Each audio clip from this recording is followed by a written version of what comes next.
ఒక సామాన్య bus driver ప్రపంచంలోనే అత్యంత శక్తివంతమైన వైట్ హౌస్ ను గడగడలాడించగలరా? అమెరికా విసిరే ఆంక్షల బాణాలను చిరునవ్వుతో ఎదుర్కోగలరా?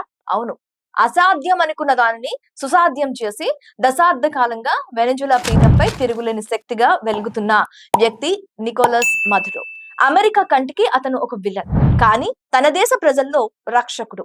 అసలు ఒక డ్రైవర్ సీట్ లో కూర్చున్న వ్యక్తి ఆ దేశ భవిష్యత్తును నిర్ణయించే స్థాయికి ఎలా ఎదిగారు? ఆయన ప్రస్థానంలో ఉన్న సంచలన నిజాలేంటో ఈ వీడియో చివరి వరకు చూడండి, మీకే అర్థమవుతుంది.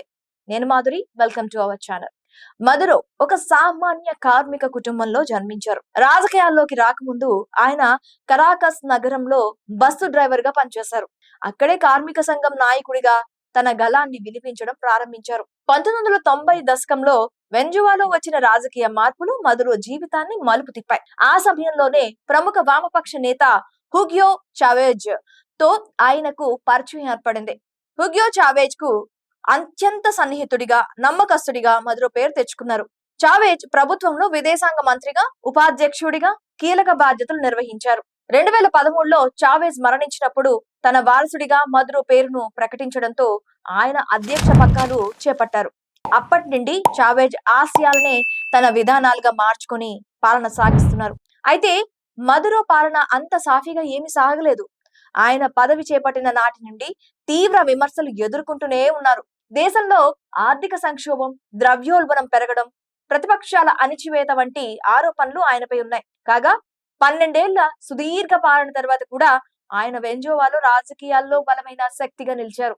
ఒక కార్మికుడి స్థాయి నుంచి దేశాధ్యక్షుడి వరకు మదురో ప్రయాణం స్ఫూర్తిదాయకం. చూసారుగా, అమెరికా ఎన్ని ఆర్థిక ఆంక్షలు విధించినా, అంతర్జాతీయంగా ఎంత ఒత్తిడి తెచ్చినా, సైన్యం మరియు గ్రామీణ ప్రజల అండతో మదురో ఇన్నాళ్లు తన అధికారాన్ని కాపాడుకుంటూ వచ్చారు. రష్యా, చైనా వంటి అగ్రరాజ్యాల మద్దతుతో అమెరికాకే సవాలు విసిరిన మదురో అధ్యాయం ఇప్పుడు ఆయన నిర్బంధంతో ఒక కీలక మలుపు తిరిగింది.